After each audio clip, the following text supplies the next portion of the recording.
Nous allons maintenant regarder un particulier auquel on peut faire face lorsque l'on évalue des limites. Donc, la première de ces cas particuliers qu'on va regarder, c'est lorsque, quand on procède à l'évaluation de la limite, on obtient une constante sur 0, où la constante n'est pas égale à 0. Donc, j'ai une forme k sur 0, où k est différent de 0. Alors, la méthode, que devrons-nous faire pour trouver la valeur de la limite ou déterminer si elle existe? Il faudra calculer les limites à gauche et à droite.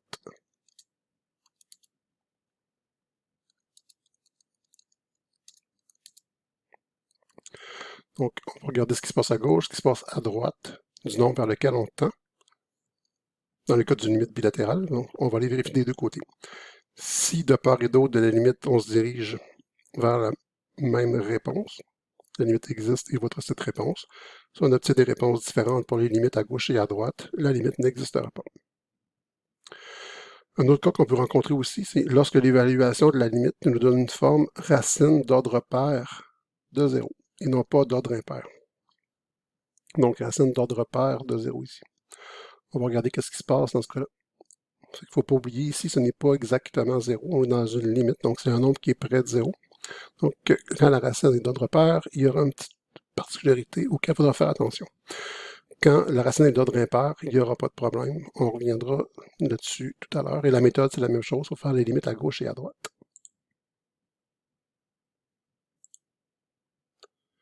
Donc, si on y va avec quelques exemples. Ici.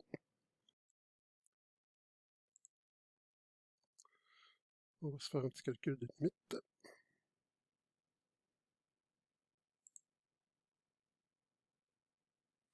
OK. Donc, on veut évaluer la limite lorsque x tend vers 2 de 3 plus x sur x moins 2. Donc, on commence par procéder à l'évaluation de notre limite. La limite de quotient, c'est le quotient des limites. Chaque partie de mon quotient, mon dénominateur est d'un polynôme.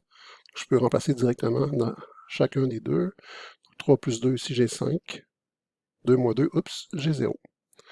Donc, ce n'est pas exactement le nombre 0, c'est un nombre qui est près de 0. Donc, ce n'est pas nécessairement une impossibilité, parce que ce n'est pas exactement 0, c'est un nombre qui est près de 0, vu que x tend vers 2, il n'est pas égal à 2. Bon, j'ai une forme k sur 0 où k n'est pas égal à 0. Qu'est-ce que je devrais faire? Je devrais faire les limites à gauche et à droite. Donc, ce qu'on peut faire souvent ici, c'est on peut faire le calcul de notre limite dans le centre. Et puis, diviser après ça notre calcul en deux. Ici. Donc, on peut faire la limite à gauche.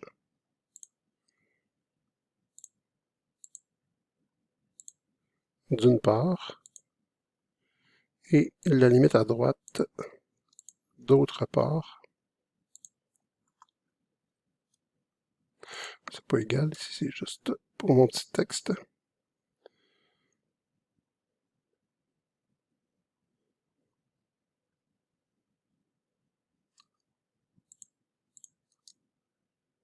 Okay. Donc si nous faisons la limite à gauche. Le numérateur me donne 5, donc lui, il n'est pas problématique. C'est vraiment le cas du 0 ici qu'il faut regarder parce que si je suis un petit peu après 0, j'obtiens une réponse positive. Un petit peu avant 0, j'obtiens une réponse négative. Donc là, il pourrait y avoir une non-existence de la limite. Il faut vraiment aller faire l'étude ici. Donc le 3 plus 2, que je sois à gauche ou à droite, ça ne me dérange pas, j'ai écrit seulement 5. J'aurai la même chose aussi pour la limite à droite, je peux mettre 5.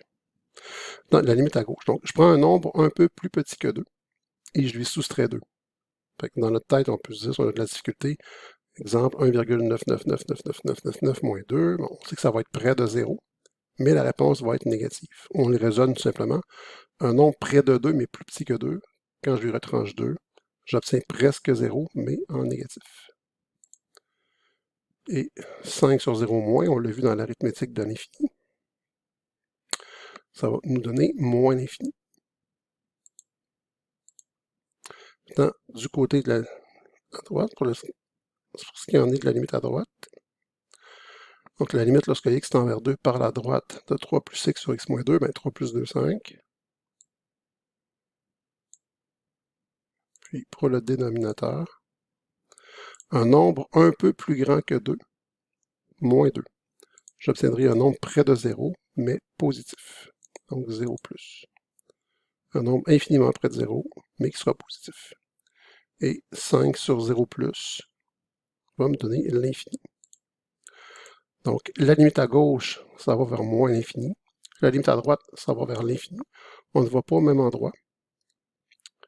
Notre conclusion, si on reprend la limite de départ, je vais mettre un petit donc ici.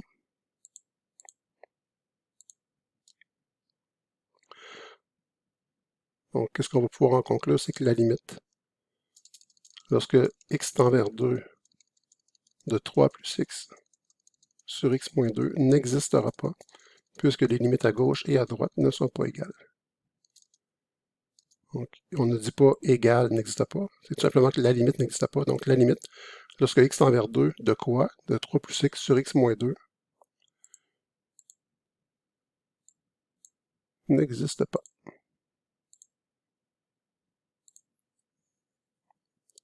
On peut aller vérifier graphiquement ce qui se passe avec notre exemple. Donc, la fonction 3 plus x sur x moins 2, ça ressemble à ça ici. Quand j'approche de 2 par la gauche, la fonction descend à moins l'infini. Quand j'approche de 2 par la droite, la fonction va à l'infini. On ne va pas au même endroit. La limite bilatérale n'existe pas. On va se faire un deuxième exemple. Alors, pour mon deuxième exemple, je vais modifier mon premier exemple ici. On va faire la limite lorsque x tend vers 3 de x plus 5 sur x2 moins 6x plus 9. Ici. Donc, quand je procède à l'évaluation, ici, je vais avoir 3 plus 5, donc 8. Puis, au dénominateur, 3 au carré, ça fait 9. 9 plus 9, 18. 6 fois 3, 18. 18 moins 18, 0. J'ai une forme, une constante non nulle sur 0. Je vais juste venir modifier ici mes fonctions pour mon exemple. 8. En fait, j'ai juste enlevé les réponses.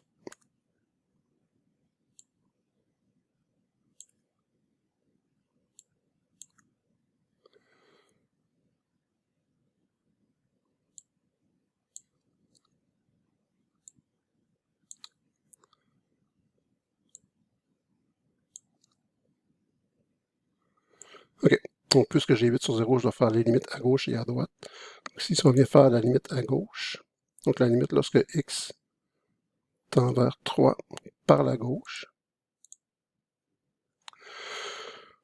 Pour le numérateur, c'est pas compliqué, j'ai 8. Maintenant, pour le numérateur, ça peut être compliqué quand j'ai des expressions polynomiales à partir du degré 2.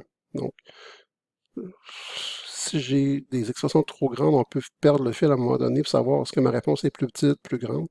Ce qui est bien, c'est de factoriser. Donc ici, x2 moins 6x plus 9, c'est un trinôme carré parfait.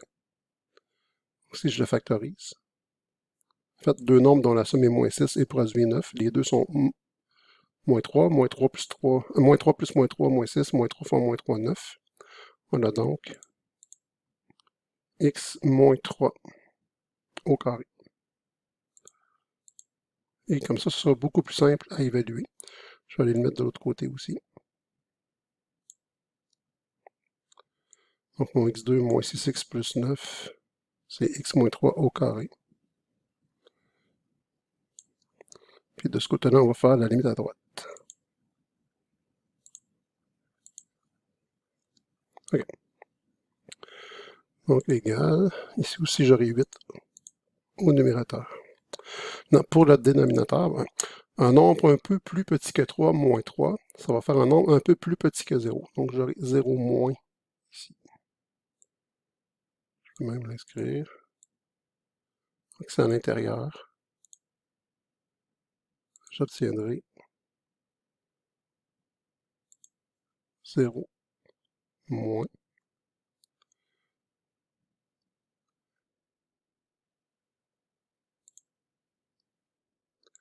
Mais je le mets au carré. 0 moins au carré, ça va me faire 0 plus. Parce qu'un nombre près de 0, quand je l'élève au carré, il reste près de 0, mais s'il était négatif, il devient positif, puisque je le mets au carré. Donc 8 sur 0 plus, j'obtiendrai l'infini. Et de façon similaire, pour la limite à droite, ben, un peu plus grand que 3 moins 3, j'ai directement 0 plus, mais 0 plus au carré. Donc ici, j'ai directement un 0 plus, mais il y a un nombre près de 0. Lorsque je le mets au carré, il est encore près de 0, sauf qu'il reste positif. Donc 0 plus. Et 8 sur 0 plus, j'obtiendrai encore une fois l'infini. Comme les limites à gauche et à droite valent toutes les deux l'infini, la limite bilatérale ça va exister et sera égale à l'infini. La même réponse que les limites à gauche et à droite. Puis on va voir graphiquement à quoi ça peut ressembler.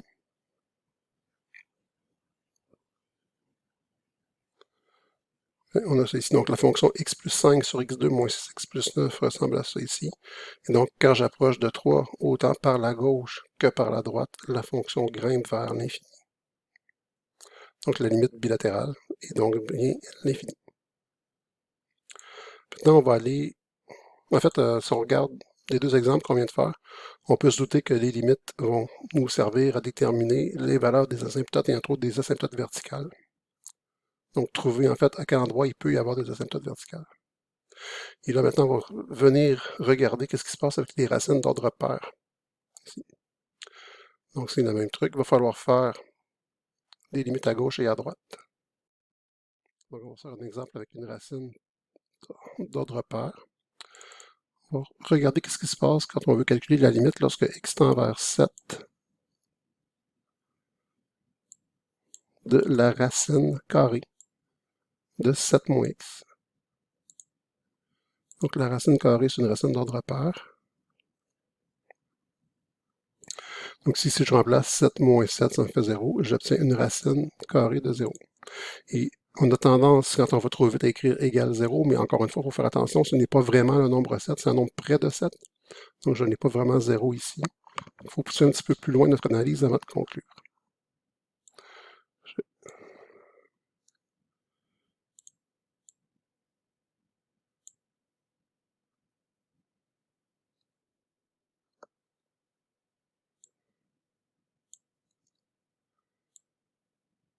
préparer le document.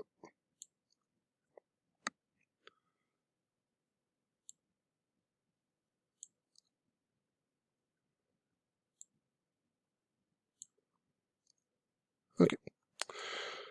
Donc, si on fait ici la limite à gauche, donc la limite lorsque x tend vers 7 par la gauche, un nombre un peu plus petit que 7, donc 7 moins un nombre un peu plus petit que 7 va me donner un nombre un peu plus grand que 0. Donc, je vais avoir la racine de 0 plus ici. Et quand je prends un nombre qui est près de 0, j'extrais sa racine carrée, évidemment un nombre positif, j'aurai encore 0 positif, mais vu que c'est une réponse, on va simplement, final, on va écrire 0. Maintenant, le problème ici est à la limite à gauche. Donc, si je prends un nombre un peu plus grand que 7, pas pour la limite à gauche, mais la limite à droite. Donc, si je fais un nombre un peu plus grand que 7, 7 moins plus grand que 7 va me donner plus petit que 0. Donc, ce que je vais obtenir ici, ce sera racine de 0 moins, mais la racine carrée d'un nombre négatif n'existe pas dans les nombres réels. Ça, on peut dire que ça ne fait pas partie des nombres réels. Donc, aussi bien dire que ça n'existe pas dans le cadre du cadre de nombres dans lequel on travaille. Donc ici, puisque la limite à gauche me donne 0, mais que la limite à droite n'existe pas, en fait, la limite tout court ne peut pas exister. Donc la limite lorsque x tend vers 7 de la racine de 7 moins x, la limite bilatérale n'existe pas. Puis encore, si on vient voir ici graphiquement qu'est-ce qui se passe, j'ai mon sommet à x égale 7. Donc quand j'approche de 7 par la gauche, la fonction approche de 0. Mais je ne peux pas approcher par la droite, la fonction n'est pas définie. Passer 7. Donc si la fonction n'est pas définie ici, je ne peux pas approcher de ma valeur 7. Je n'ai pas de chemin qui approche de 7. Je ne peux pas approcher infiniment près de 7 par la droite. Donc il n'y aura pas de limite à droite, donc il n'y aura pas de limite bilatérale. Mais il y a quand même une limite unilatérale à gauche qui vaut 0. Donc ça, c'est le cas des racines d'autres paires, comme racine carrée, racine quatrième, racine 12e, racine 124e, peu importe. Il n'y a pas de problème quand j'ai une racine impaire, toutefois, parce que quand j'ai une racine impaire, je vais de part et d'autre, ici, de ce qui était mon sommet pour les racines d'ordre pair. Donc, une racine d'ordre impair, je peux toujours approcher de ma valeur problématique qui me donne 0. Donc, racine cubique, racine cinquième, racine septième, si j'obtiens racine cubique de 0, la réponse donne 0 et c'est terminé. Je n'ai pas à faire de limite à gauche et à droite.